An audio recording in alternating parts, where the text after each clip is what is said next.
listening to The Two Marks, exclusively on the Pod Station.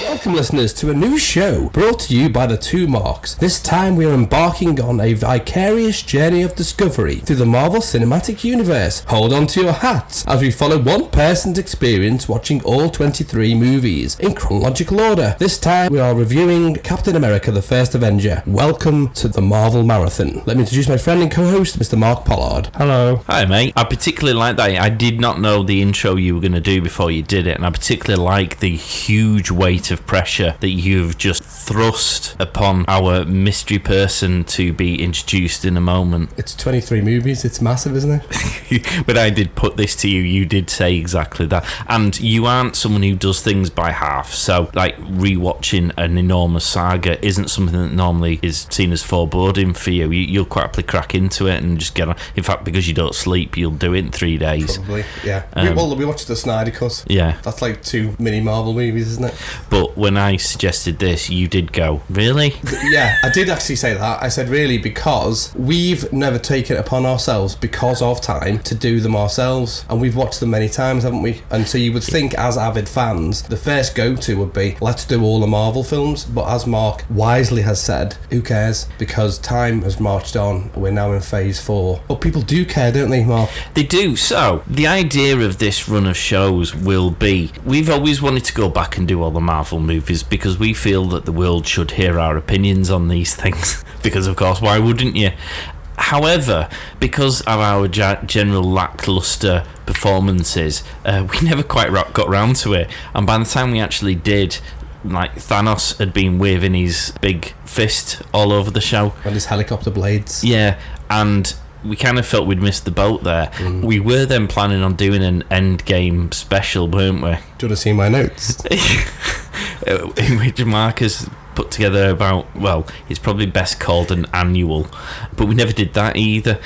And then the Disney series started, and so we've focused upon that, and now we're into the next phase, so we felt like that boat had sailed. However, an opportunity has presented itself because we stumbled across somebody who was a complete noob to the Marvel universe. We did. And we suddenly thought, well, why don't we follow her journey through the Marvel universe? Because she'll be experiencing it in the same way that we did originally, so we'll be able to bounce off all her exciting vibes of, oh my god, I never saw that coming type thing, whilst also giving us an opportunity to tell people the opinions that they have so sorely missed out on thus far. Our opinions are important in the world of the MCU. They are.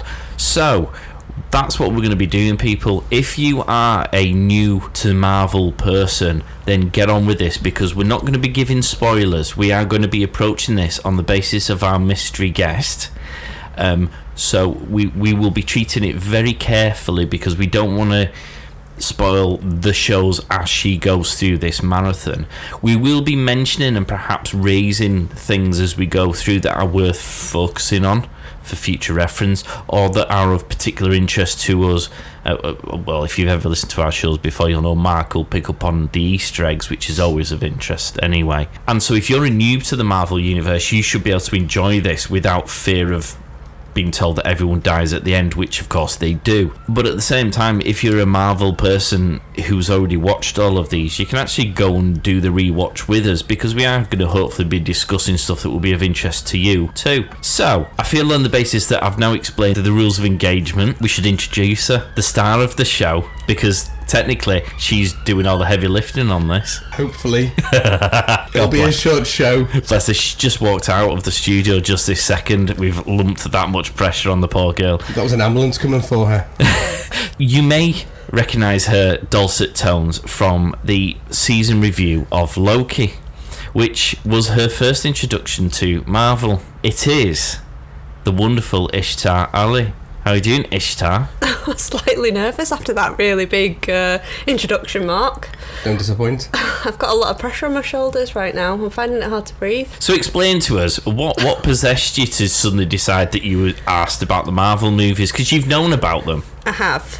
And in the Loki series, I'd said that I didn't watch a lot of Marvel and that my 4-year-old nephew watched more Marvel than I did. But the Loki series really was amazing. And then I was like, oh, let's just watch some other Marvel stuff. So since the Loki series, I've also watched Falcon and the Winter Soldier. Brilliant. And I've also watched WandaVision. Sorry about that. Yeah.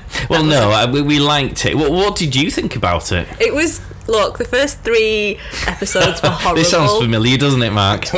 Really horrible. And I actually was like texting Mark and saying, I'm dying a slow death trying to watch these 3 episodes. I had to give it the same encouragement that you gave me, Mark, just to keep going.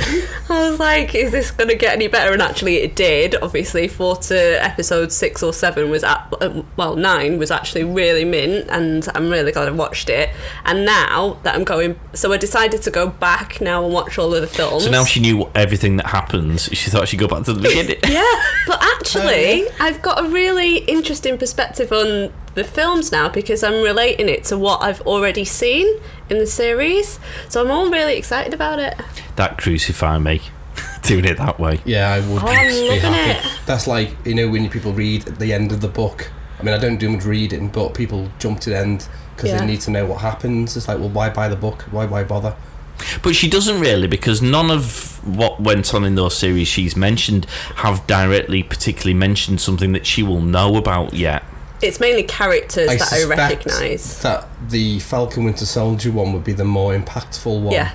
That does show you. Well, no, she knows something happens, but she has no context as to what really happens and why it happens and who caused it. Yeah, because I didn't understand the concept of the super soldiers or what that drug was that they were trying to chase down in Falcon Winter Soldier. So now I've gone back to Captain America. I'm like, oh, okay, is this what it is? Well, nice segue. So that's the film we're going to be talking about, isn't it? Yeah. You've started doing it in date chronological order. As suggested by the 2 of you, yeah. I'm not taking any responsibility for that. You did say do it chronologically? No, I would have said there was 2 options. You could do it date chronological, which is what you're doing, or release chronological. Right.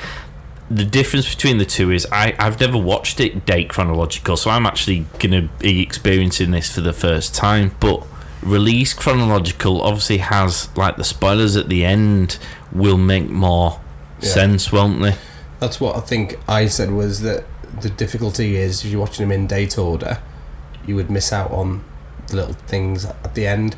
So when we stupidly wait till the end of the credits, ridiculously long credits, just to wait for, I don't know, a 10-second teaser to what the next film could be, and then go away gleeful, that's the bit that I think's going to throw you a wee bit. However, the story, I think, will make more sense because it's all in chronological order, because there's a lot of jumping around in the release version.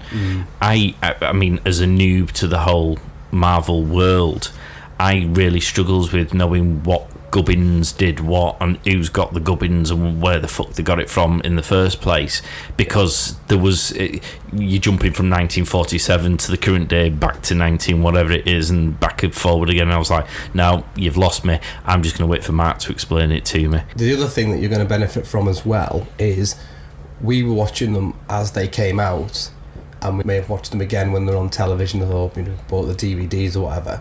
You're watching essentially 12 years worth of films in, well, whenever you can fit them in, basically. So you should be able to keep the story threads a bit fresher in your head, so you won't be forgetting, because it jumps around. Even though it's going to be in like date order, it still jumps around anyway. I'm not going to say anything because obviously it's spoilers, but everyone dies. Everyone dies. They jump. Everyone. They jump. Well, to be I fair, wouldn't even bother watching it. To be fair, dies. that's not an inaccurate comment, because everybody does die. That's life. So no, but in terms of the films, watching them the way they are, they still jump around a bit, but not as much as that when we're going, hang on a minute.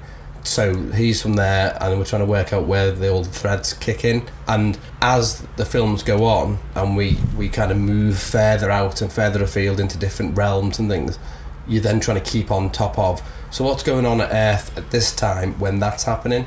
And it becomes, well, for me, it becomes a bit of a minefield. So this is going to be exciting. Yeah, I am looking forward to it. So have you got questions? I have got questions. Well, that is. Have you got the time? I have got the time. Because you're proper scared, aren't you? I am a little bit. And that's hilarious. I've actually made notes. It's a film. I know. I have actually made notes so that I could be a little bit more prepared. And given that you don't let mine make you feel 8 pages of notes, insignificant. I'm taking this role very seriously, and I have watched Captain America twice and tried to be as in depth in terms of my trying to understand it as much as possible. Okay. So let's start off as we always do with just a general initial thoughts, and we'll obviously come to you first, Ishtar, because we do want to know what you think. But I am also interested in what you feel about this film and where it's sort of ranked. So, did you enjoy it? I did enjoy it. I enjoyed it on many levels because having watched Falcon and the Winter Soldier, it brought Bucky into the mix, and let me tell you, Bucky is really handsome, and that makes the whole thing a little bit easier to watch. So that was nice. You don't see his pecs though, do you? No, but his face is enough. I'm not gonna, require anything more at this point. Her imagination can do the rest. Indeed. A Nazi sympathiser. Ooh, swoon. And actually, it's a nice storyline. It's kind of, you grow to like Steve Rogers, so it's nice to kind of start with this one and have a bit of a warm up in terms of what is Marvel, why is this superhero the way that he is, how did he get to be this way, and then the introduction of a couple of characters. What do you feel about it? When I watched it, I actually enjoyed it because I'd remembered the debacle that was the 1979-80s movie. It was of the time, let's just say. So it was a bit more swashbuckling and hairspray and shell suits. Yeah, and obviously, which is weird because no offence to what you're wearing, Ishtar. Pound shop chic. Obviously, I was playing on it. What you're genuinely wearing is lovely, of course. Yeah. Let's not upset her too much in the first episode. Otherwise, me and you will have to do 22 on our own. So it was very of the time. It's interesting because the special effects weren't wonderful, even though other films out the same period were far, far more superior. So in the 80s, you sort of had a Flash Gordon, you had the second Star Wars.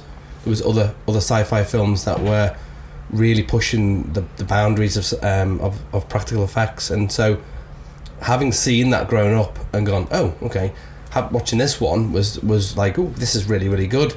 And because obviously we were watching them in the phases, I suppose I was a bit more excited because I'd seen the other two. This point in terms of release dates, Iron Man and Thor had come out, so this was movie number 3 in terms of release dates. Incredible Hulk came out after Iron Man.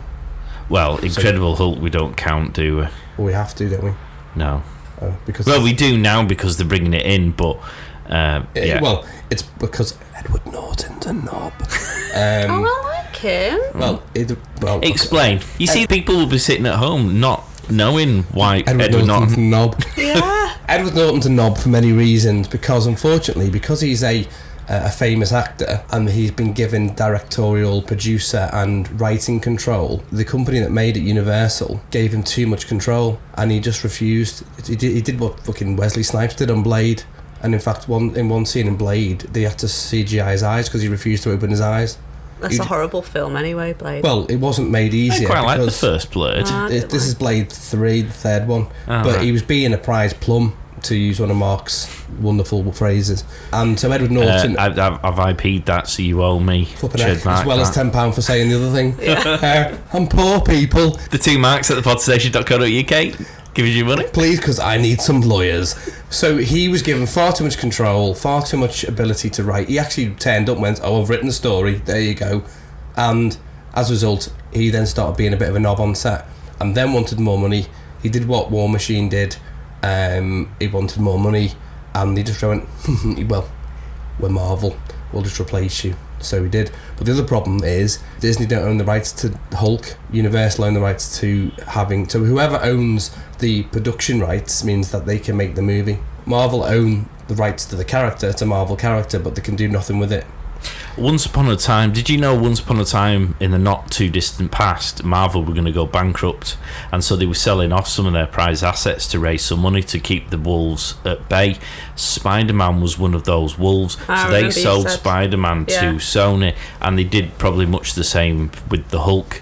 So they have to borrow back their own characters from time to time. They've got most of them back now, but Fox bought some. I mean, they offered Sony, I think I mentioned it in another podcast, they offered Sony all of them. Stan Lee said you can have all of them for several million. They went, nah, we just want Spider-Man. We went, all right. Eat me Captain America and shove it up your ass. Basically, they just went, you can forget all the other characters in some unsavoury words. We just want Spider-Man. So Fox optioned Fantastic Four and others.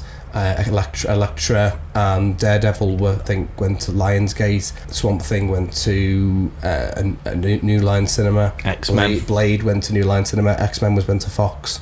So they went all over the show, and over time, because the deal was if you didn't make a film within 5 years, which is why there's a Fantastic Four movie that was just made by Roger Corman, never saw the light of day. Completely, they wheeled in on purpose, and it's a very sad story, wheeled in no-name actors who were thinking they were doing the job and getting excited about this big huge release. It was never made to be released. It was so they could retain their copyright, the rights. So unfortunately Edward Norton messed up a massive opportunity, because if he hadn't been such a plum, well, you can see where it went. They kind of did a Planet Hulk storyline in one of the other movies. I'm not going to say. This is going to kill you, isn't it? I know it is. You're going to start a sentence and go, shit, can't go down that cul-de-sac. Well, we've set the rules, so I have to follow them. I might explode halfway through the podcast. What they've done, they've used storylines that are in the comics of Hulk in the Marvel Universe. It's not specifically a Hulk movie. So it doesn't strictly fit within the canon thread that Marvel started to weave, but it is part and parcel of the Marvel Universe, and they're actually now making calls to it to a degree. It's in there, and they've retconned it, and there's an Easter egg to Captain America in, I think it was in a deleted scene or the DVD release version in the Hulk. 2008 is Iron Man, 2008 is the Hulk, and then it's either Thor, then First Avenger. Now, I should say I love this movie because I know you two aren't going to ask. I was about to. I was getting to finish what I was saying, but you... go on. What did you think? Oh, I loved it. Captain America is my favourite trilogy of films. I think all of the Captain America films are just absolutely mega. Why? They just are. I like the character. I think the storylines are great. A lot of what he does has a theme that kind of fitted into Falcon and the Winter Soldier, although I don't think those characters are quite as compelling as the Captain America character is. They're like the B team, aren't they? Yeah, but if you like Falcon and the Winter Soldier, you'll really like the Captain America movies, and this was definitely a flavour of what's to come. Yeah. Out of the three, what would be your best? Well, I don't want to say that because I don't want her to go in with any prejudices. Yeah, that's true. That's a shame, that as well, because I knew what you would have said. It might be the first, it might be the second, it might be the third. No, but I agree with your point about Falcon and the Winter Soldier, because I didn't understand the relationship that Bucky had with Steve Rogers and why that shield was so important. You know, he was so precious about it. Yeah, but then you didn't know that until I watched the first one. I was like, okay, they were always friends, so that absolutely makes sense. In the comics, they've written Bucky Barnes differently than the comics. Right. In the comics, he was just a weedy sidekick, a bit like Robin. Although he does become Captain America in the comics, doesn't he, Bucky? He does. Well, they're not Cap, are they? Well, no. That's the thing. Yeah, but Bucky's really hot in it, so I was just enjoying. Yeah, yours is... Yeah, but Chris Evans is pretty... I mean, them pecs, man. Yeah. I'm a Bucky girl. If he bought me a drink, he could go a long way. Good to know, Mark. Well, anyone listen to our podcasts, all you're going to do is find Mark in the pubs. Yeah. Mark is going to be frequenting all the bars. Don't get me wrong. Thor and Captain America. He'll have a Thor arse. If Bucky bought me a couple of drinks. That's a red hit and all. Should we go through it chronologically and we can pick up stuff as we go through? How's that sound? Yes, so obviously we start off with Scrawny Steve Rogers. I nearly forgot his name then, which is ironic given the film we're talking about. What did you think about the special effects in this with Horrible. Scrawny? It was so obvious that his head was CGI'd onto that body. I thought they were really good, I thought they were good. I don't think they're aging well. I can imagine if I watch this back in 10 years' time, I'm going to go, oh, really? Because his mouth's not naturally where it should be, is it? No. I mean, I'm sure there's probably, like, watching it back now, but if you think at the time, it was well ahead of anything else. I mean, let's not forget of how they CGI'd The Rock in Scorpion King. Come on. Yeah, I mean, it was the first opening scene where obviously it was super clear that his head was not attached to his body. Do you know what it reminds me of? You know those where people do the faces with the upside down chin thing? Yeah. Of the Chinese. Yeah. He feels like that, doesn't it? But it actually did get better in terms of, I don't know if it just synced in my brain that he was, you know... Oh, do you mean when he went buff? No, not when he went buff. Before he went She's buff like, as the character. Him and Bucky, come my party. But as you saw more of him, I guess it became less obvious that it wasn't his body, and so it didn't bother me as much. But it was that first opening scene where it's very, very clear that it wasn't him. You see, I get quite excited with these early scenes because a lot of the things he says and does are things that remain consistent throughout. And so when you get to really nitty-gritty stuff further down the line, it's still very much that same scrawny kid getting his ass kicked in the alleyway, which is sort of the point of Captain America.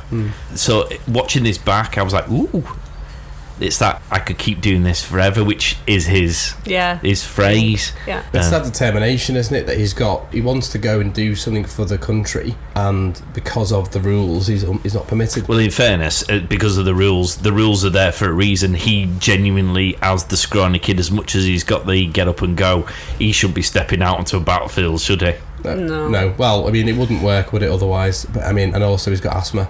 So it's not going well for him, the poor kid. But I mean, it's just this whole determination, isn't it? Which is why tenacity. Which is why he's a candidate. Did Ishtar realise that was the defining feature? Because watching Falcon and the Winter Soldier, it kind of alludes to that, doesn't it? About different people's reactions to the same serum. Yeah, it's nice that they picked the little guy and the one that had the good heart. This sounds and the very pitiful here. It's like, you know, the one I wouldn't look at. The underdog. I mean, and that's what it's all about, isn't it? What she's going to say is, Bucky has got the looks, the build, and he could have cut with the serum because he's lovely as well. So he'd have been the perfect Captain America. I think we just found the first person ever who wants Bucky as the Captain America. So all I'm picking up anyway, going back to your shallowness, is that you don't fancy the skinny guy that is in fact the big guy that you do like, but you like Bucky Barnes better because of the hair. That's the fair conclusion. I like the fact that they picked the underdog. But it wouldn't be a proper story if they didn't do that. So it kind of gave some I don't know. I've never seen any with muscles like that in real life. I mean, it was a nice scene, I'm not going to lie, when the machine opened and he was all peck and all buffed and oiled. It was lovely. Don't put him by a naked flame, he'd just go up, wouldn't he? My show highlights. So is your DVD player broken? Is the pause button? Thank God it's on Disney and I can just rewind without breaking anything. You've got your subscriptions worth, haven't you? But you get an interesting insight here because you've watched Falcon and the Winter Soldier. If this is a drinking game, I feel people should have a shot every time I mention that, or indeed anyone else. Could be alcoholics. Because when I first watched this film, I had no understanding of why.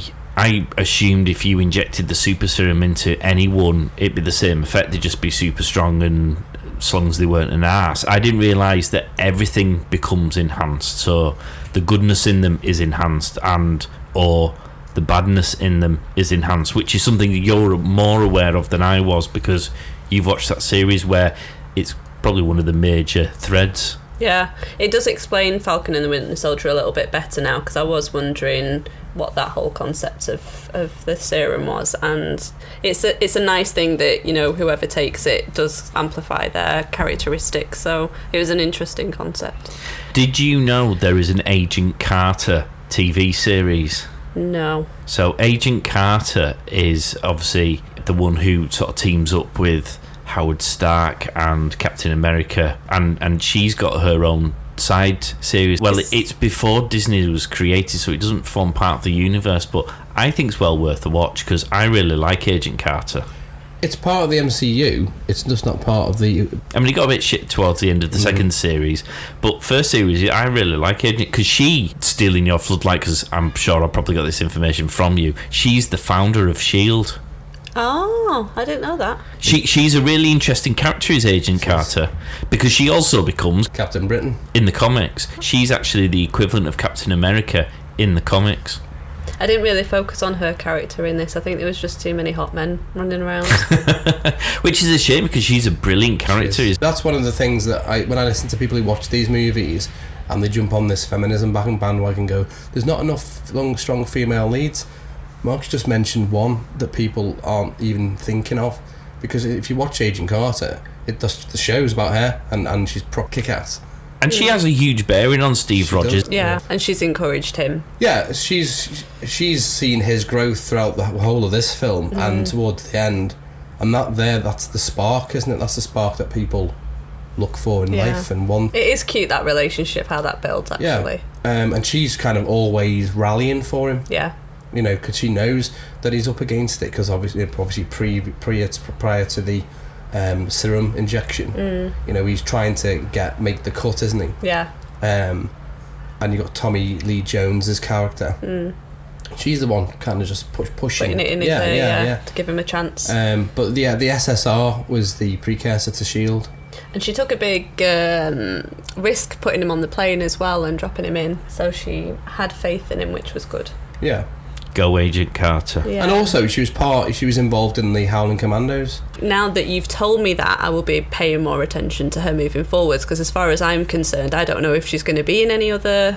These people. I'll pay more attention in the next one. I mean, it was something... It's alright, she dies in the next one anyway. Joking. She's a really strong character, and she's a likeable character. She is likeable. And it's not a forced, it's an organic character.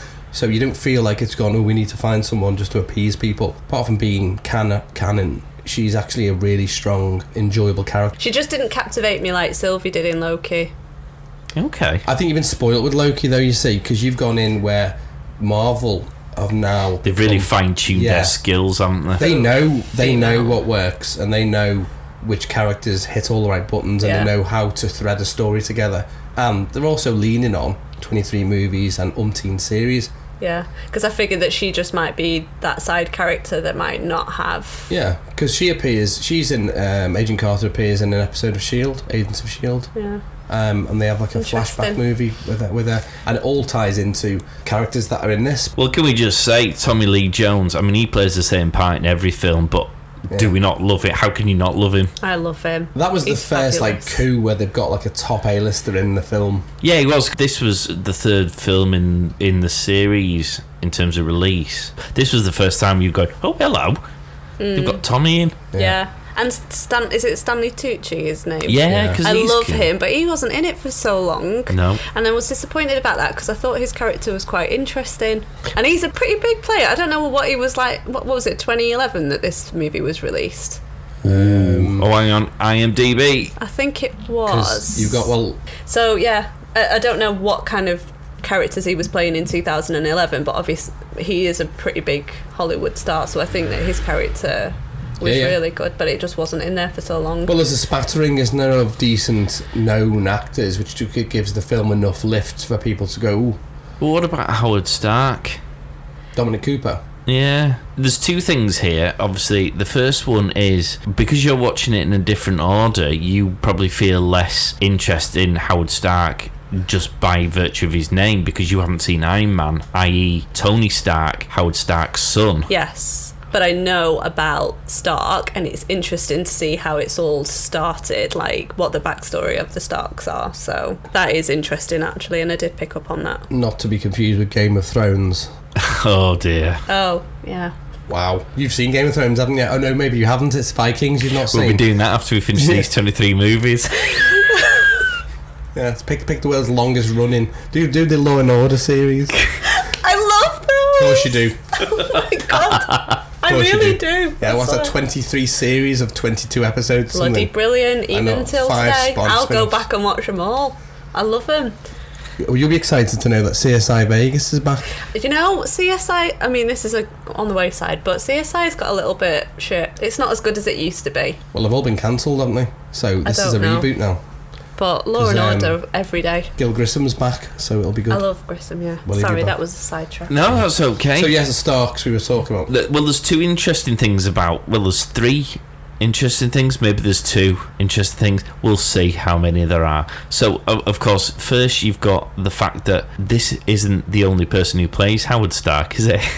It's not, no. Tony Slattery plays him. I don't know who he is. Have you seen Mad Men about advertising? Yes. He plays the head of the agency. Okay. The guy that's always smoking and drinking. And I never knew why they swapped him out, because they keep the guy who plays him in this film. He plays Howard Stark in the Agent Carter series. I think he was filming Preacher. Yeah, which is that Marvel Preacher? It's a comic. It's a comic book. It's not. I think it's like a graphic novel. All right, okay. So that's not as interesting as I thought it was, because I thought I was being clever with them being Marvel linked. There's some tenuous links to Marvel. But is it a big deal about who plays his character? Because surely he's not in it for too long. He's the dad of Tony Stark at this point in my watching. So again, he was just well, at this moment in time, you're absolutely right. But Yeah. Howard Stark does form quite a big basis of. I suppose what you've got to remember is that a lot of these characters have links to other characters. This is where Marvel have got it so right, because you can't dismiss anyone or anything, because at some point in time the buggers refer to it and you go, ah, shit, I can't believe I didn't pay any attention to that. This is your first introduction to Hydra. Yes. What do we think? What do you think Hydra is to you at the minute? It's complicated at this point, and I was kind of mixing between the baddies, is that the Hydra thing, and the goodies. I didn't understand how it's going to play a part in the future. All I know that it's this bad engine of something. But I suppose that's simplistic fair at this terms. point, because they don't go into a huge amount of detail about Hydra. What was the symbol that they, their little... It's the Hydra. It's the snake. But the Hydra, if you've seen Jason and the Argonauts. Yeah. Okay, so the dragony thing that's basically got acid blood. It's that thing that Mark's talking about. Oh. Do you want to explain the context of Hydra? Because I don't think that's a spoiler, explaining what Hydra is. The relevance in this movie, which is really interesting, is this is the first time that the Hydra is introduced into the MCU. And because where they've positioned it is extremely accurate for the time, and because Hydra is like a secret organisation that's set up, obviously, during World War II. Well, do you want to explain the beginnings of Captain America? Because I think that ties into the whole Hydra thing, doesn't it? Well, I mean, the whole Captain America comic strip came from the fact that, like you see in the covers, of the time in the 40s when we were battling the Nazi party with Hitler, because there's actually a nice little Easter egg I've got in reference to that, was, I suppose, the classic good versus evil. It was a propaganda. And that's why you have like the book, when you look at comic book covers, a lot of the time Marvel will take what was in the comic book covers and kind of throw them into the films. So there's a classic one where Hitler gets punched by Captain America. Obviously he's doing the tour, isn't he, because the American propaganda machine's going, we need you out there so we can rally all our boys, and the usual typical things. So they have a kind of reenactment of what, more like a pantomime style, and he punches Hitler, and all the soldiers like, wee. Well, that's actually, they weren't, were they? It was the audience. The soldiers thought he was a dick. Yeah, we did. But that's taken because he wasn't Bucky. Oh, well, yeah, that's what you were doing. You were throwing things at the TV, weren't you? Boo! So, get off my telly. It was merely to rally all the troops, but in the comics, he does punch Hitler in the face.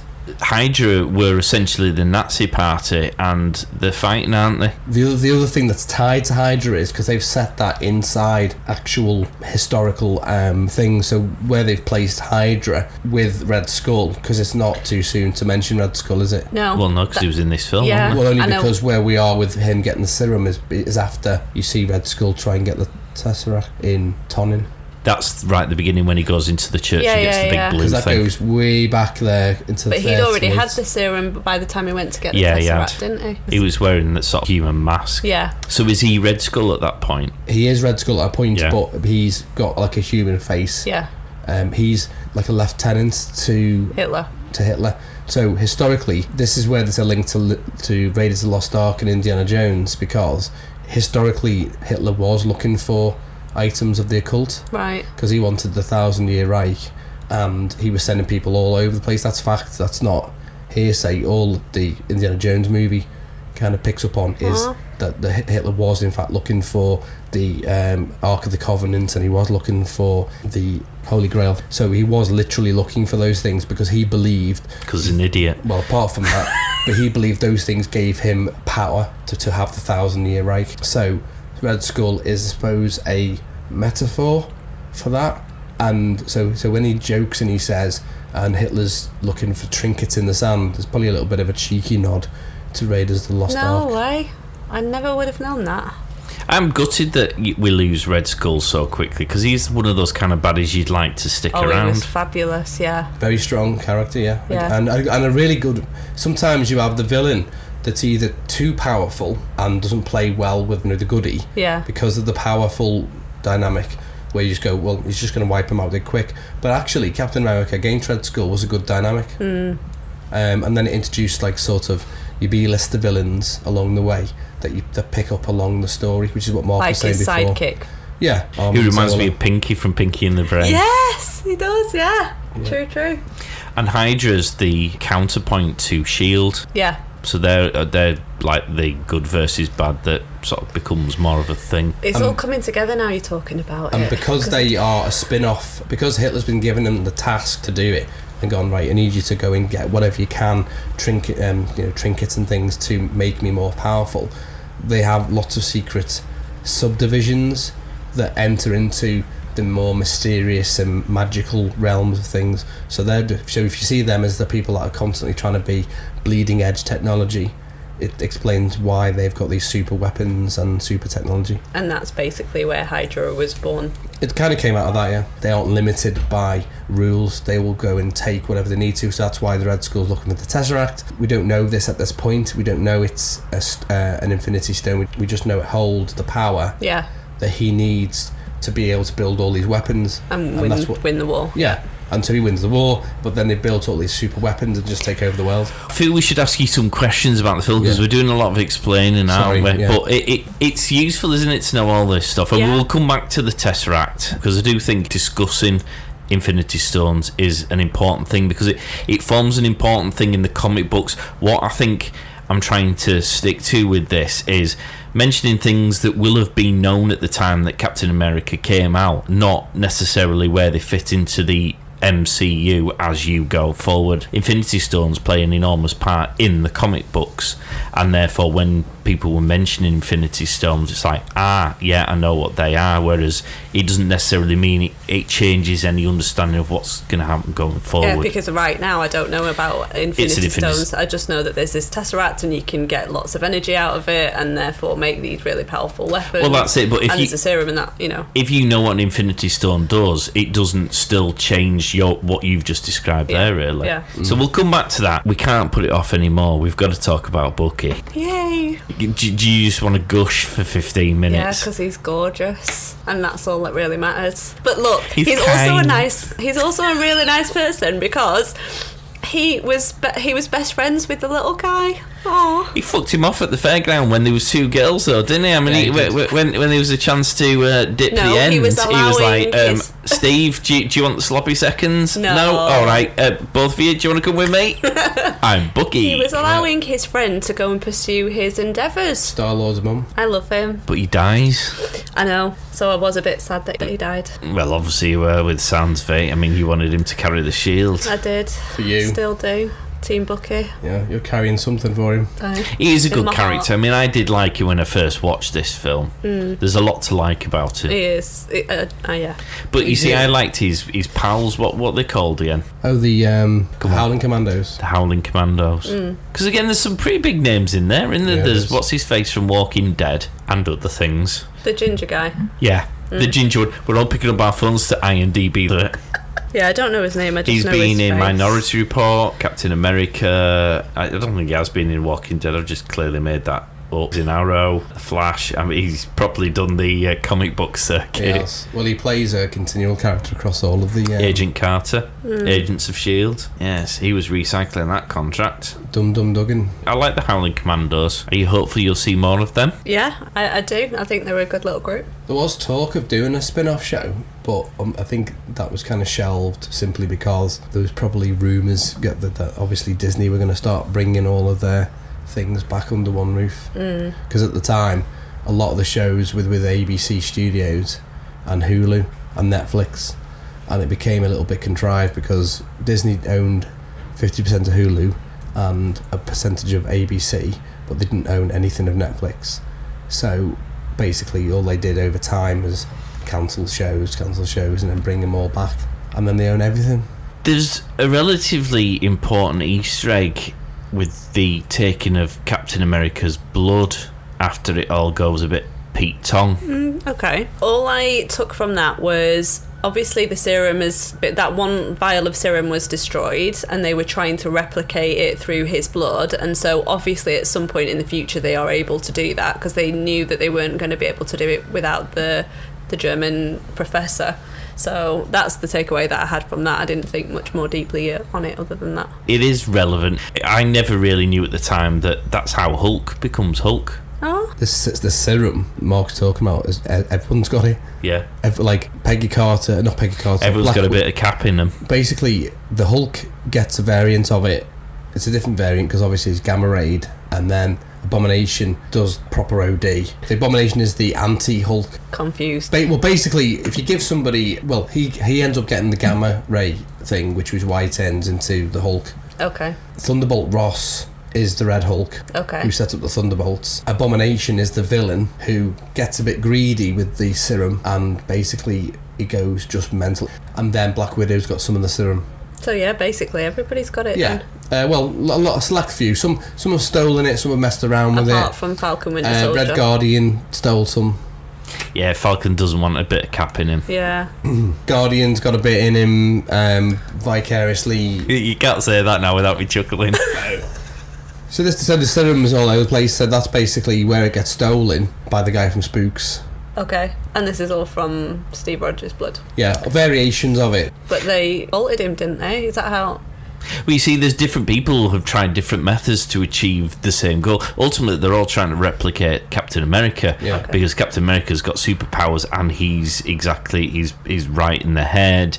He's a good leader. Yeah. What everyone wants, that version of that person for their own purposes, and that's what everyone's trying to achieve, because the ability to do that went when our good German friend got dusted. Means that people have had to experiment to come up with their own solutions with mixed results, and that's a comic book thing. That's not the Marvel universe as such. Like the old Pym particle things. People always stealing the bleeding things. But I didn't know the serum was the reason why Hulk was the way that he is, so that's interesting. Well, I found that really interesting. I had no idea. The Hulk is the way because of that and the gamma rays. Okay. I mean... but the fact that it's part and parcel of the process, yeah. Because that also, technically, you've then started to talk about the Weapon X series. Don't overcomplicate it. I can smell burning. Yeah, seriously. So, like Wolverine, Deadpool, Cabal, Ajax, Silver Fox, they're Lost. all part of the Weapon X program that the military did, trying to replicate what they were doing with the serum. Okay. But but with different results, because what they started to tit around with was adamantium. So they were like, "Ooh, what if we do this? What if we take that and we put that in and we put them together?" But at the moment, the serum is with the good guys anyway. Well, not the serum, the blood is with the good guys. So it'll be interesting to see. Is it though?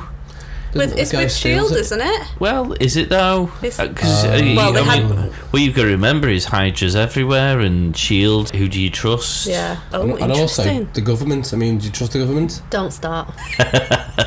This could be a really long convo, I know. So now that Mark's right, obviously Hydra's everywhere. That's because true. That guy breaks in, steals it, jumps in the submarine. Yeah, that's true. And you don't know which people you can trust, you don't know who's involved and who isn't. See, I didn't even think about that. I was just taking it on face value that it's with the good people, and so... And you should, because there's no reason why you wouldn't. I'm actually quite looking forward to understanding how Thanos fits into this whole thing, because obviously he's a famous Marvel character, and at the moment I have no idea how he will be introduced. Well, I suppose with that caveat, and I'm sure anyone else who's listening to this, who's doing the run through from the beginning for the first time, what you've got to understand with the Marvels, they did it in phases, didn't they? They started very small. These first movies are very much focused on that character and that character's backstory and that character's world, and gradually it builds up to a bigger universe that pulls more and more properties into the equation. And so from a Thanos point of view, I wouldn't even think about him at this point because he's miles away. Yeah. Can I just actually also say one more thing? At the start of the film, where the people discover the shield in the frozen space, what is that all about? Because that did make me question how does that happen? And then we go back in time. Okay, that brings me nicely onto sort of the big finale of this anyway. Okay. They're fighting with Red Skull on the ship, aren't they? Yeah. And he crash lands at the end into the ice. Oh, okay. And so they find the shield, and because it's the beginning of the film, they don't want to spoil it, but they obviously find Cap at the same time. In modern day. Shit, that's brilliant. Okay, that makes sense now. And so they retrieve both the shield and Cap, who's an icicle, ice pop, lollipop. And they're bringing him to the A current. capsicle, thank you, that's lovely. I like that. Good one. He's not just here for his good looks. Trademark it. No, I can't, can I? Because that's in the film. Oh, shit. Oh, is it? Yeah. Oh, well, you've just lost all your brain. You could have claimed I could have, and I should have. I didn't. My integrity remains intact, but I sound like less intelligent because I've stolen something from the film that you've seen. Must have missed that part. Yeah, well, I did as well. I've watched it God knows how many times and I've still missed it. That's what happens. Okay. So they retrieve him. Going back to the big fight finale, we are obviously fighting over this big glowing blue thing, which is, as we now know, the Tesseract, which we also now know is a Infinity Stone. I was looking to you, but you know this now, don't you? Only because he's just said it. Do you want to explain what an Infinity Stone is? Do you want me to do it, or do you want to? Yeah, you're the expert. Oh, okay, I no just know pressure it's then. Well, you don't know what an Infinity Stone is, do you, Ish? No, I just know that it's something sparkly on a big hand. I'd buy that for $1. The Infinity Stones, as we find out, are we breaking our own rule here? Well, no, because you can say what an Infinity Stone is. A singular stone is just a powerful stone that has the ability to do one specific thing. Okay. And they've been created and they've been cast around the universe. Oh. So do you want to explain what the stones are, the different ones? I'm going to try and remember now. So you've got the Mind Stone, which controls minds. which is important for... Well, you see, some of them have dual Or functions. is it? I'm waving my hand in like a hypnotic type way. I didn't even know. So you've got the Time Stone, Controls time, the Ether. which gets you good internet. Hey, he's been waiting for that one. Dust that off. Soul Stone, which is the purple one. Yeah, so that's the one that controls life or So I think souls that or things. Okay. The Space Stone, Space Stone, yes. the Reality Stone, They're the other two, aren't where they? you can play with reality, the Power Stone. Which is what the Tesseract... There are all these Infinity Stones which are dotted around the universe, which all do these specific things, and the Tesseract is one of those Infinity Stones. Wow. Which comes from the comic books, which is why we're mentioning it. Okay. And I think it's not a spoiler to say it will become a thing. Well, it's the MacGuffin of the whole movie. But the stone is only tiny. The stone isn't the big cube thing. The cube's like carrying it in a box, really, isn't it? It's like a carry case, isn't it? Oh, is it? Yeah. Oh, okay. I mean, I feel we've done most of the talking, and I want to know more about what your thoughts are. I mean, in your notes, is there anything that you feel you particularly want to mention and talk about? We've gushed in the way that we always knew we were going to gush. We've just gushed.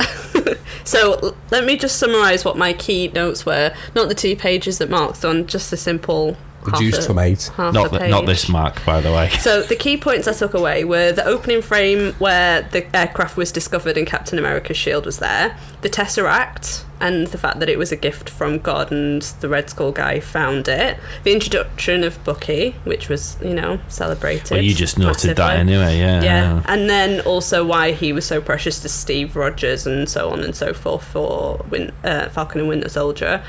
Schmidt and how his character kind of uses that Tesseract then to get the energy out and make that weapon. The introduction of super soldiers was interesting because I know that also then from Falcon and Winter Soldier, so that was good to understand how that's come about, and that was their goal, to be able to win the war, that they needed to have this kind of super soldier, so that was interesting. And then the introduction of Hydra, although now you've explained it to me, it makes more sense to me than it did while I was watching it, because I feel like there were so many things going on. I was trying to figure out, okay, how does that relate to what I've already seen?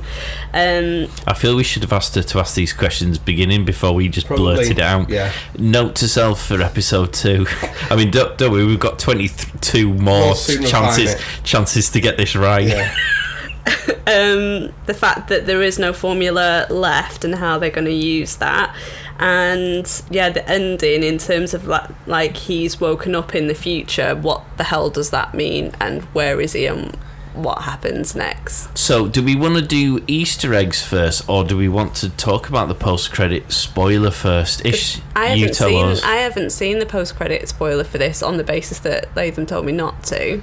Oh really? So you haven't? I haven't. I've only watched the movie. I said it might ruin her thing because it leads into the next thing. Yeah, so Okay. I'm just ready to start Captain Marvel after this Because I now. said because we have seen them in the phase order.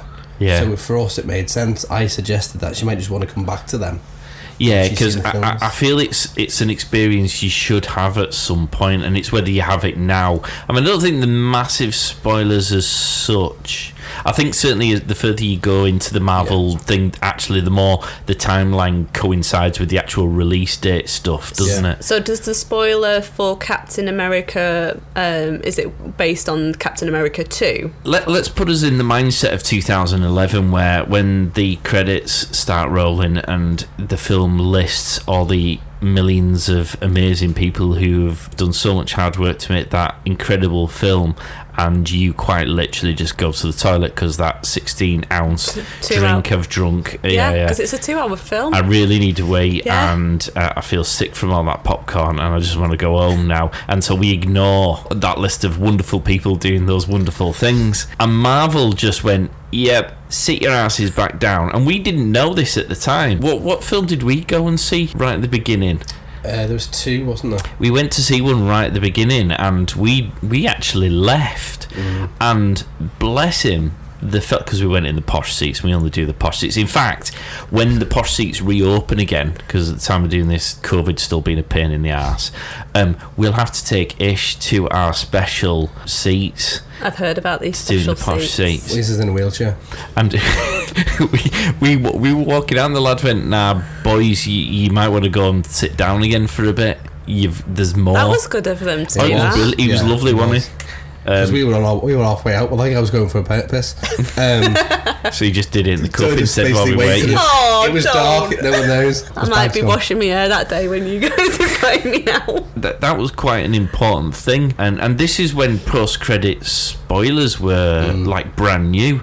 And what they do is at the end of each Marvel movie, they drop in a teaser for what might come next. Okay. But they either tie it into the characters you've just seen, or the story arc that you've just watched, or tie it into another part of the universe that sort of threads into what you've just experienced. Okay. And without failure, there's very few post-credit spoilers where you go, what the actual... Okay. And a bit of your brain dribbles out your nose with excitement, and then you have to wait 12 months for the next movie to come out. Yeah. Unless you do it like me and you've waited 10 years.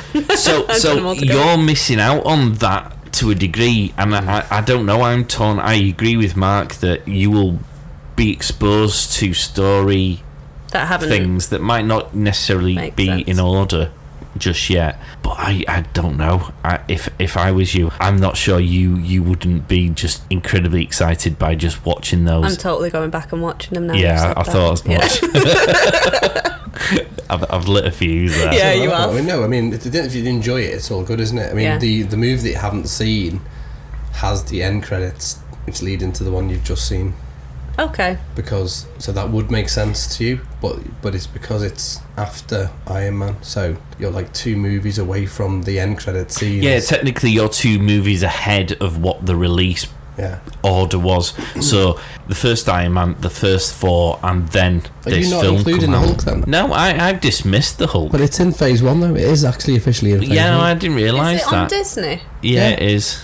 I feel maybe we should both watch it.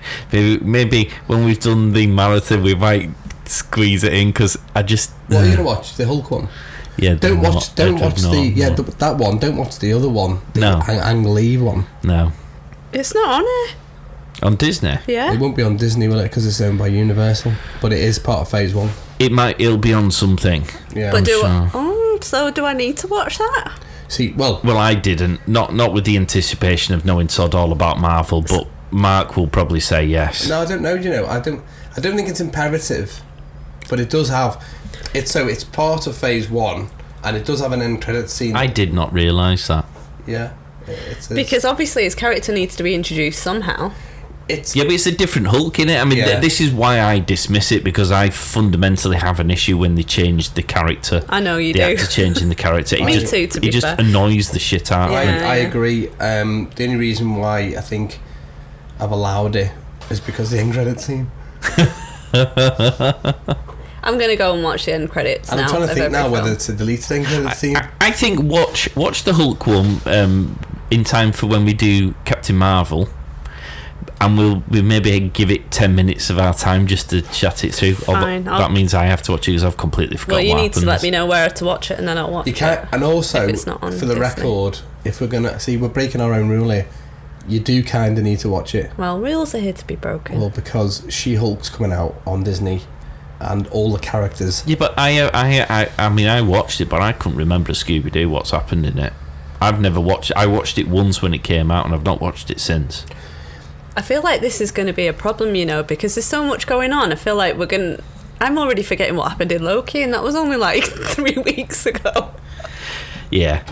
Because there's so much to take on in your brain. I've already processed. That's when we were saying in Loki, I was saying to you, you might want to watch some of the TV shows, and Mark said, well, just watch the movies for now, which is a valid point. However, because it's Disney, they're being very clever, and they're just going, well, we'll just bring that into our TV show now. So when She-Hulk comes out, all of the characters most of them from Hulk will be in She-Hulk, including the actual Hulk. Okay. And Abomination's going to feature in Shang-Chi, which is coming out in September. Yeah. And I mean, what I would say here, Ish, and for everyone else who's listening, who's sort of hearing Ish's voice and going, yeah, now, do you know what, I can really sympathise with this. I would say what you're finding out now, don't worry about trying to retain it particularly, but at some point during the journey of Marvel, you'll hear something, you'll go, I know the answer to that question, because what you're doing now is exactly what I was like. Mark used to do this to me. He still does. It's not a used to. He still does, but to the same level you're feeling it now. He would batter my head with loads of information, which was, and I was the same as you. I'm sitting there going, "This is amazing. Give me more." Yeah. And then you're worrying about retaining it, but actually, like anything, you only need to retain it insofar as something will pop up and it'll remind you that you know the answer to that question. All of a sudden you go, oh my god, I know the answer. Oh my god, I'm a nerd. I'm in the club. Yeah, it'll snap and you'll just go, okay. Well, I feel like that's already happening it from is. our discussion today, because it's all starting to make a little bit more sense. It absolutely is. Okay, shall we do some Easter eggs? Do you think you've picked up on any Easter eggs? No, that's Mark's thing. Well, I've got some. I mean, don't just look over there. I mean, I picked up a few. I know how this Wikipedia has been kind to Mr. Pollard. I know how this story ends. I now know what an Easter egg is. I wouldn't have known the first time round. I mean, completely clueless. Go on, Mark. So there's some really good ones that you'll... They're amazing. Tell us, Mark, what are they? So I've mentioned the tenuous Raiders of the Lost Ark, Lost Tesseract, which was amazing.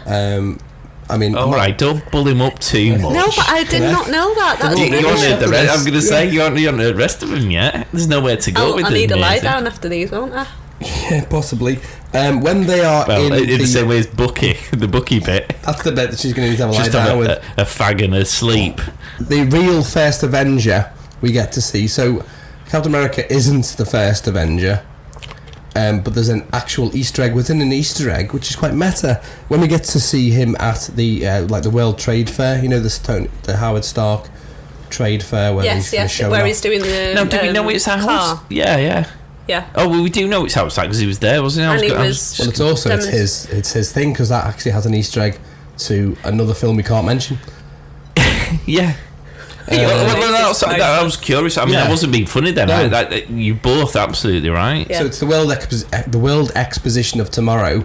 As he walks past, there's a kind of an android-looking red costume, which is in fact the original costume for the Human Torch, that was played by Chris Evans in the Fantastic Four.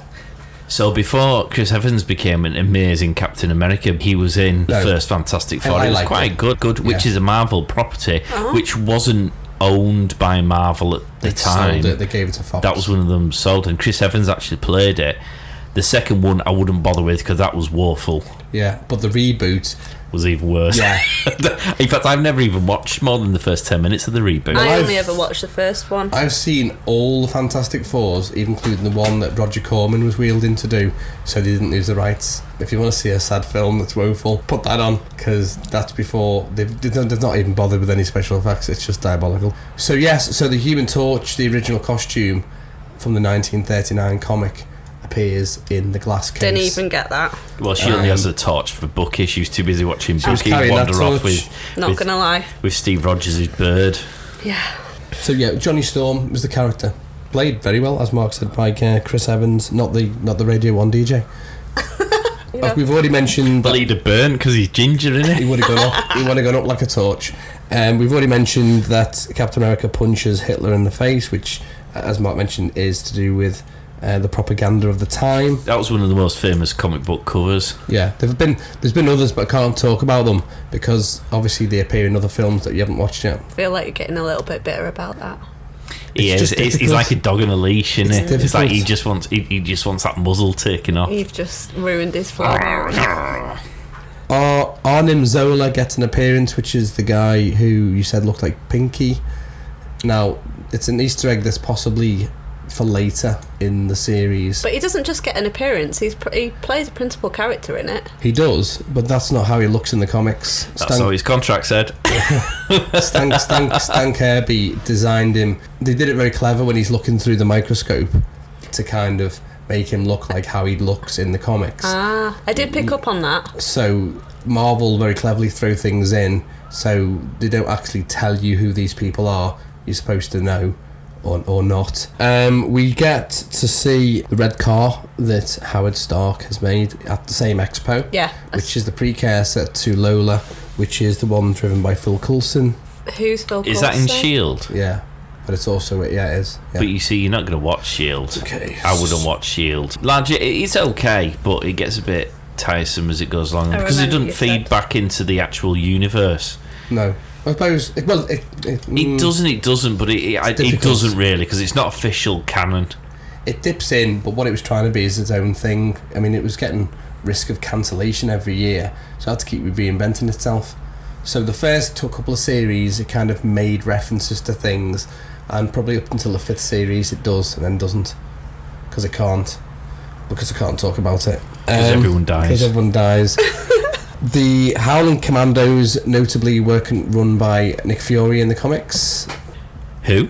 Oh shit! Well, no, I'm I was going to say no, I'm joking, but we're not because at the end of the film, when he's in future, where does the film finish? Oh shoot! Now I can't remember. What was the last thing you remember about the film? He's waking up in the hospital. Yeah. And then he runs outside and realises he's in the middle of Times Square. Yeah, so that's fine because that I thought I would wade it into the post-credit spoilers, but yeah, and Samuel L. Jackson. Yes. That's Nick Fury. Yeah. Also. Yes. Hasselhoff. David Hasselhoff played a shit of early version of Nick Fury. Ignore that. That's something that you can perhaps enjoy at a later date, but that's Nick Fury. Right. Nick Fury is a character who you will see more of throughout the course. Because it's Samuel L. Jackson, and why would you not? And we love him. Yeah. Kenneth Choi, who plays Commando Jim Morita, he's one of the Howling Commandos. His ancestor, as it turns up in Homecoming in Spider-Man that you haven't seen. Right, so when I say these things, right, Ishtar, just immediately forget them. Okay. Because my Easter eggs... That's not a bad one insofar as it's an Easter egg I would save for Spider-Man Homecoming, really. It doesn't spoil anything, because why would she give a shit that an ancestor appears in Spider-Man? But it's a good Easter egg for further down the line. And your list of Easter eggs could have probably been one page if you'd have known the rules prior to this podcast. Thanks maybe I should have mentioned that, shouldn't I? I actually also, in the interest of your sanity, I did reduce them. Much appreciated, because I've seen your notes previously. So there were some other things, but for now we'll leave it there. Oh, I've got a couple. Go on then, Mark Pollard. Captain America's shield is made of what, Mr. Latham? Vibranium. And you will have given it no thought whatsoever, but vibranium's an important thing in the comic books. Yeah. Why? Are we allowed to mention why? We are allowed to mention. It's in the comic. It falls into the Okay. Infinity Stone type. Well, vibranium is what they use for a lot of the major weapons, but also it comes from Wakanda. Wakanda is the place where... Go on. The Black Panther There you go. lives. So we, at this point in timeline, we have no idea who Black Panther... Well, no, sorry, let me rephrase that.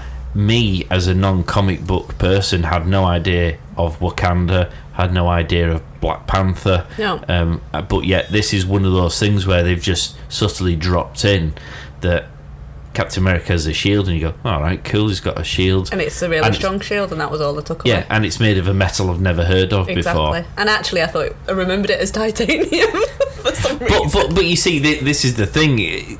They've dropped it in, and you don't give it a second thought. But And they actually will it will mention play to a it in big- about 15 films' time. You'll actually suddenly go, "Oh shit, yeah." Well, what's your next one to watch? Captain Marvel, which I have already And then what's the one started after to that? watch. It's Iron Man, isn't it? I think it's Iron Man, the first one. Yeah. First Iron Man, yeah. Okay. And then Iron Man 2. Yeah, that makes sense. It's weird, isn't it? Isn't Isn't it weird? But that's 'Cause- why I'm gonna be quite intrigued watching it the Yeah. same way as We've you. watched them like in the phases, so and then I might have watched one particular one just because I quite liked it, because I've got all of them, and I just go, you feel like you think I'll just watch something that's pretty good. Some are better than others, but you always come away feeling pretty good, because there's a lot of films coming out, but they're not always great, are they? No. I always find there's a lot of movies coming out. Like I watched Jungle Cruise the other day. That's got a link to Marvel. Has it? Yeah, because Howard Stark is a part of... You've got to dig deep for this, boys and girls, but Howard Stark is part of the secret society that Jungle Cruise is based on, but you've got to go to the rides to find out. And then the other thing, which isn't really an Easter egg, but I think you can watch this, is Marvel have just released on Disney Plus the What If series. You were telling me about this, weren't you, Latham? I said to you that you might want to watch it, but I didn't want to overload her. So What If is... the concept is what happens to this character if this thing went differently. Now, we'll probably give you the heads up of which ones you can watch as and when you can, because a lot of them are based upon films you won't have seen yet, so Yeah. A, you won't give a shit, B, you won't understand it, and C, it might be a bit of a spoiler. But episode 1 of What If is based upon this very film, and it's all about Agent Carter, and what if it wasn't Captain America who ended up in the machine. Oh. And I think you can watch that because it's basically what happens in this film if something slightly Yeah, you can happened watch. differently. How long are those episodes? Oh, they're not 35 long. minutes, isn't I mean, I have to say, I think it's a bit shit. It's a bit like a kid's cartoony thing. Well, I saw the graphics of it, and that's why I didn't take a second look at it. It's worth watching it because it'd be part and parcel of your Journey. Education. because it will educate you more about Agent Carter. Okay. And you will actually probably have a greater appreciation for that character if or when she may or may not pop up In the further down the future. line. Okay, done. I think so. Maybe just hold fire on episode 2. Well, I won't watch any others other than that first one for now. Fine. I think we can probably give you the heads up of the ones you'll be able to watch in at which point. Okay. Yeah. I think that brings us to the end of that. Before we finish, Ish, give us your 10 summary. out of 10, 5 out of 5, A star. This is your journey. You decide. Yes. What would you like to rate it out of? Can I just summarise by saying I was very energised and excited by this film, Okay. especially coming off the highs of the series. The graphics were actually excellent, other than his fake head. The music was so good. I really enjoyed the music in there. So overall, I thought it was a great introduction into the Marvel universe for me. And a standalone movie? As a standalone movie, wasn't the best movie I've ever seen. Now you're going to ask me as like...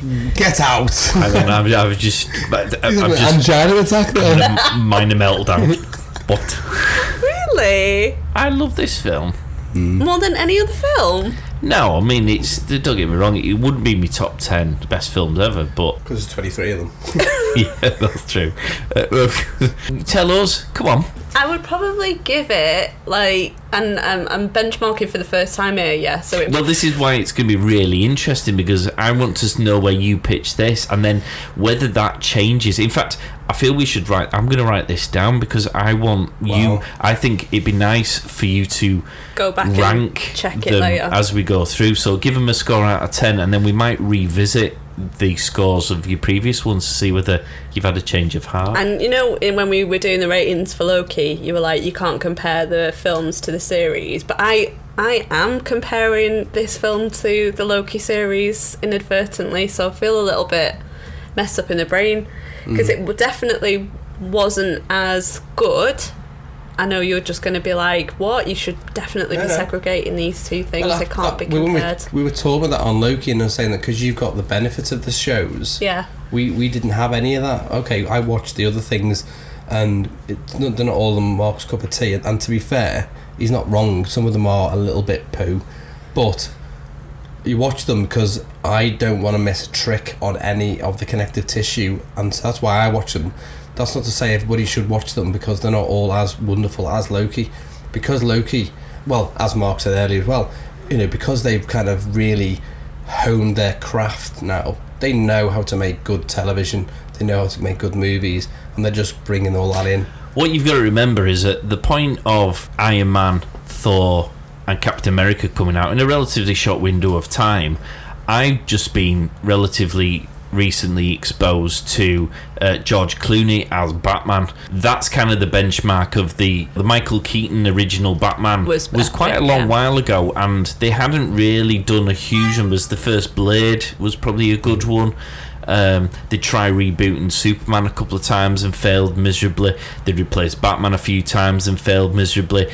Spider-Man's Tobey Maguire was okay. They rebooted that, and the first one was okay, but then they all died a slow and painful death. So the comic book genre it wasn't very cohesive, was it? It was kind of slapdash and let's just get this out to put bums in seats. They weren't really thinking of the fans per se. They were thinking about the box office numbers, and they just thought, well, Spider-Man will bring in the numbers, so they just did it to death and then redid it, and then did it a bit more.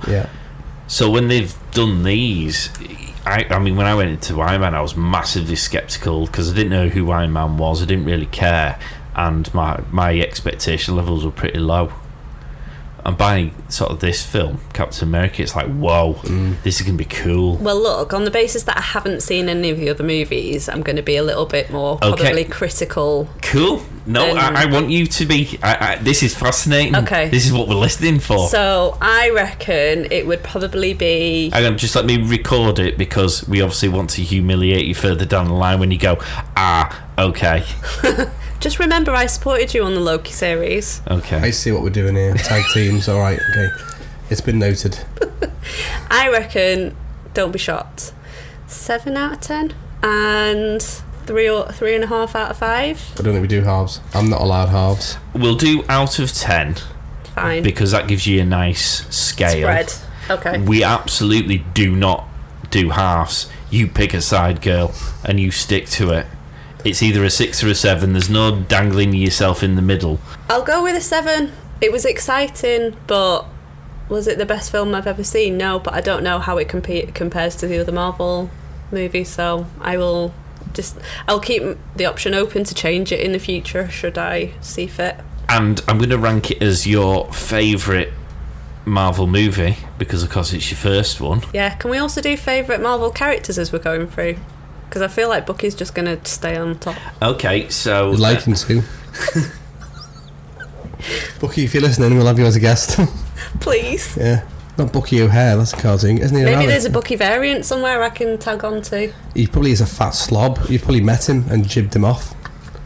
Not necessarily. Okay, so I'm going to allow you 10 favourite characters and you'll have to relegate people... Oh, love it. As you go along the way. Okay. Done.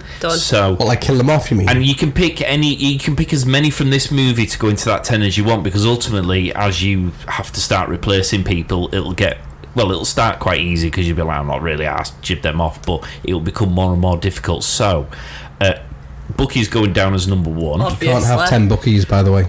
Okay. Who else would be on your short list? Well, Steve Rogers, just because he's the main character and he's the only one that I've really seen. And anyone else? No. So none of the others. You didn't really Not at the care. moment.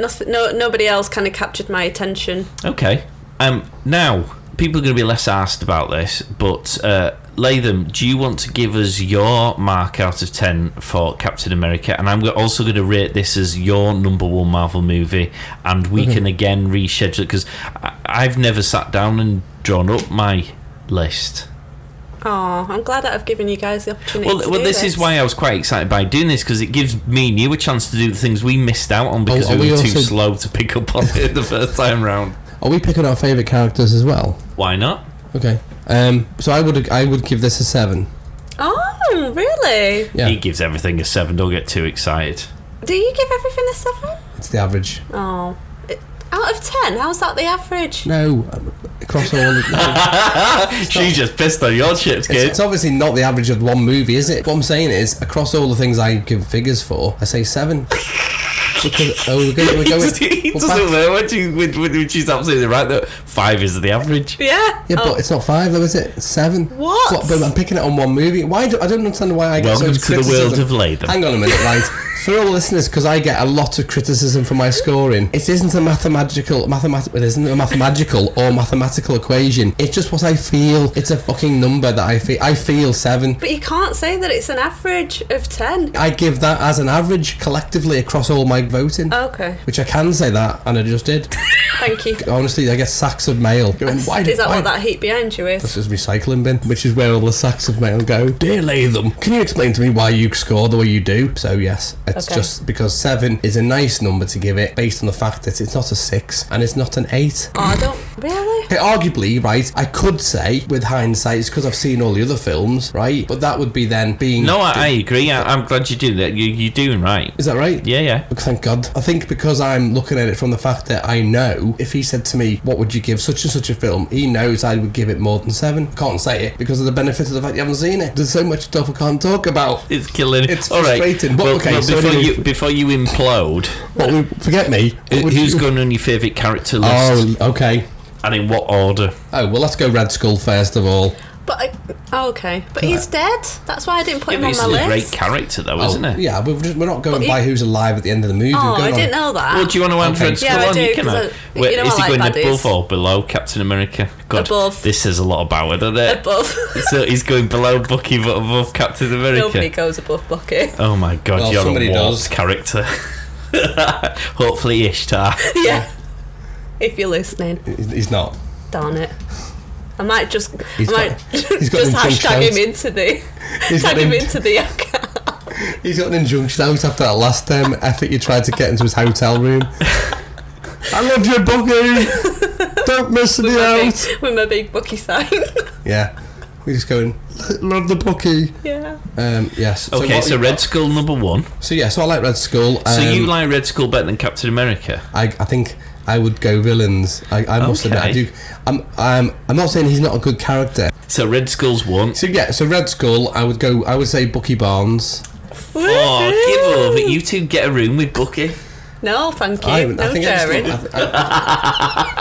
Who gets first dibs? What did you say? You're not sharing? I'm not sharing. Alright. Bucky comes in the room, you two are out. What you assume there is one thing, that we're in your room. You might be in our room. What if Bucky comes in our room? Yeah. You get out. It won't be in my room. I've got Red Skull. And he's red because he's puffing and panting. I hope if we do meet him, we keep this list with us and he sees that he was at the top of my list. Right. So what I've got Bucky now, Red Skull, Red Skull, Bucky. I'd have American Soldier. What's his face? Chris Evans. Captain America. Yeah. I can't believe Captain America's coming so low down on your list. And then Peggy Carter. Oh, Peggy. Is that because she's hot? She's a good character. She's hot, but I really like her as a character. Yeah, I do. I think she's a fab character. And then I think I would probably go Armin Zola, just for comedic reasons. How do you spell Armin? ARMINZOLA.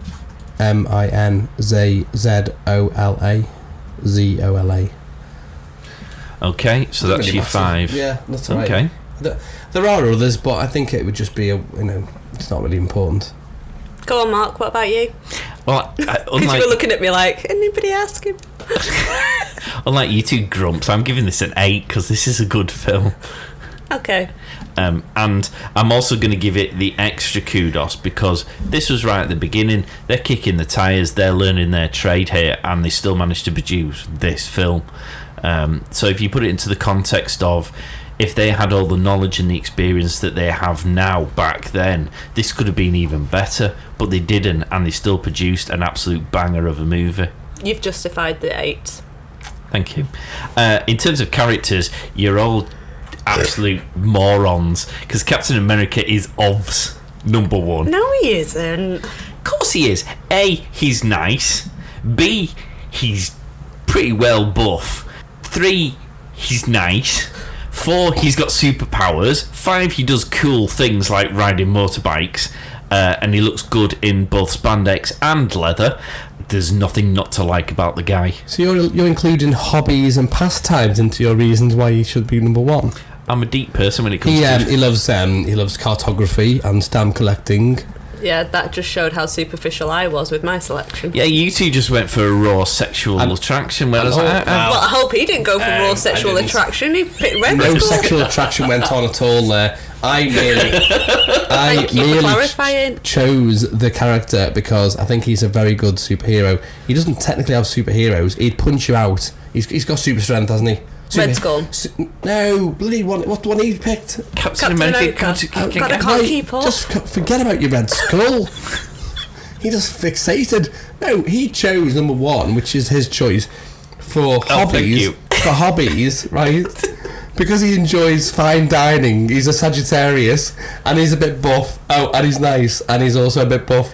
And I was like, yeah, but he hasn't actually got superpowers. He's got super hearing. He's got super healing and super strength. He's an interesting character, and we haven't scratched the surface of this. And I know I'm sort of maybe sounding like I'm talking about where things go, but actually I'm talking about right here, right now. You've got a guy who had the brains and had a personality but just didn't have the brawn to go with it. He's now got the brawn but hasn't changed at all from that scrawny kid. When the girls are still swooning all over him, he's still a completely clueless clown, but he's got that natural leadership vibe. He's got that there's nothing to... You're both idiots. Nah, because that wasn't the thing that captured me. I mean, I know my superficial Bucky, selection was a little bit shallow, but I think Red Skull was epic. His character is far more... Hang on a minute, you've done it again. You've said he's epic. You didn't book him, pick him. No, I did. No, she did. He's number 2. Yeah, only because I said Red Skull and you went, I didn't know you could do that. Yeah, because I didn't know you Why could didn't you put him 1? What? Well, he's not good Bucky is shit. No, I just made that Bucky abundantly number clear. 1. You could have a tag team. Oh, no, let's not go down there.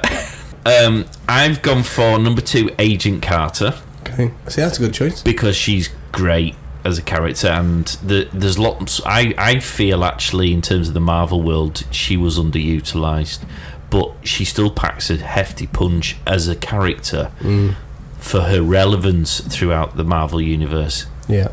And knowing all that I knew about her at the end of this film because of your mega brain, Mr. Latham, I really appreciated her more, even at this point, not necessarily because I now know stuff.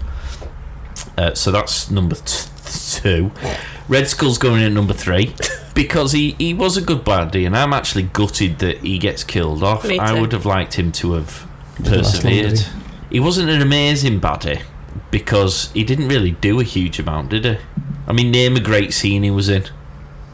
I just like his red face. Yeah, but take that out of the equation. Oh, the one where take your vain analysis of everyone out of the equation for a second. A really good scene was when Captain America was saving Bucky and the other soldiers, and they had the Red Skull and the other guy on the other side of the bridge. That was a good scene. It was, in fairness, when he drops him the car keys and says, "Don't scratch it." That was funny. That was a good scene. Yes. Name another good scene now.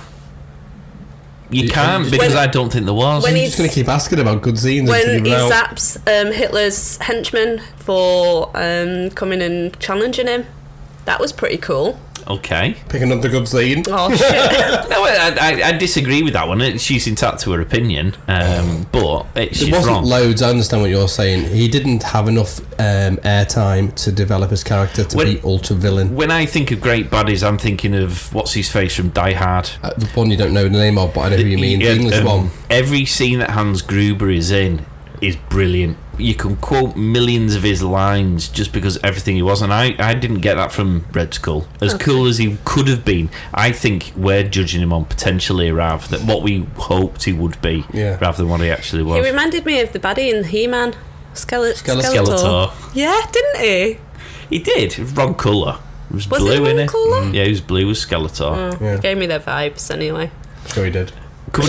Coming in at number 4. Dun, dun, dun, dun, dun, dun. Oh we're gonna have to my put, God. well, we can't do that music, can we? Because you get a license tag these days. You did it really well, though. We got the vibe. Yeah, I thought I thought that was the song he was doing on Loki, but he wasn't. Bucky. No. Oh. Bucky's coming in at 4. Why is Bucky coming in at 4? Because he's alright, but he's not Agent Carter and he's not Red Skull and he's definitely not Captain America, whatever you two seem to think. Fair enough. And I think that's all I would be prepared to put on the list at the minute. Yeah. It's going to all change next time, can't it? It is all going to change. So hopefully you've enjoyed the show. Yeah? Are you asking me? Well, I'm asking you. Well, yeah, I'm asking you. I'm asking the people who are listening as well. Yeah, I've enjoyed the show. We haven't given too much away, have we? I mean, you're the one who needs to keep us in check for not spoiling the journey ahead. I think you've given me enough information that now makes me understand a little bit more about Captain America that maybe I had missed, and also gives me enough to say you need to be maybe aware of these things for the next film that I watch. So yeah, good job, guys. I know that everyone dies at some point, so I am anticipating that. Well, I always say everyone dies, so when I do say that, it's not a spot. I'm just being But a lot stupid. of people did die in this one. The problem is he said that about Titanic.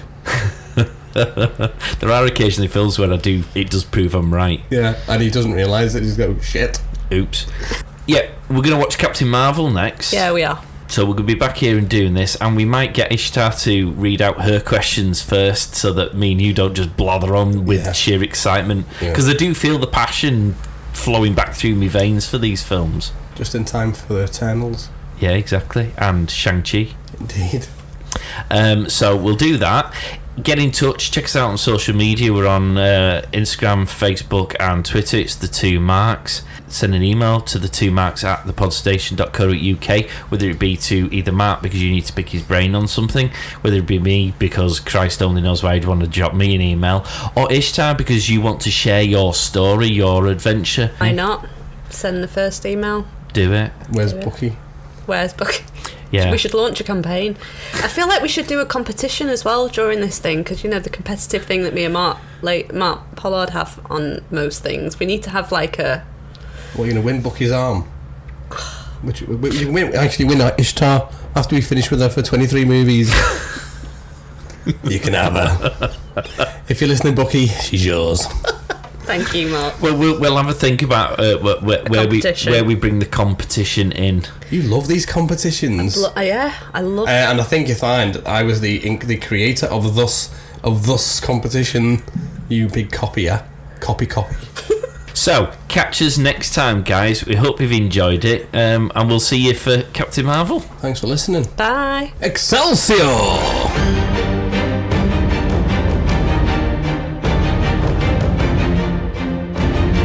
Get social at the 2 Marks on Facebook, Twitter and Instagram. Also check them out on YouTube.